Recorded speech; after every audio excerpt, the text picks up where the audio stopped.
I'm Denver 7's Ethan Carlson at Community Park in Superior, and those homes behind me were rebuilt after the Marshall Fire. And the job of the 300 or so goats around me is to remove as much fuel as possible so that wildfires like that don't happen again.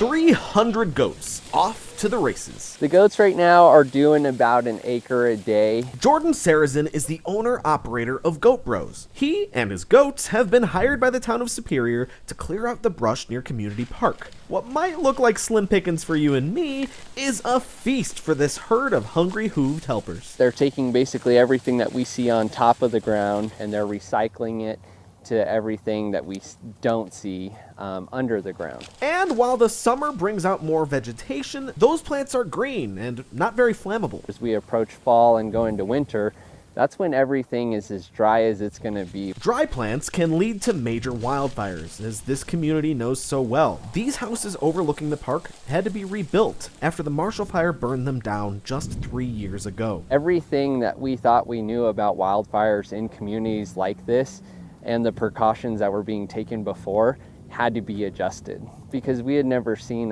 a fire this large on this scale. Locals know that wildfires can strike at any time of year, even in the middle of winter, and they appreciate anything that can be done to reduce that risk. We've had several community members come over and tell us that they enjoy having the goats here, and they're excited to see something being done in the community that's proactive instead of reactive.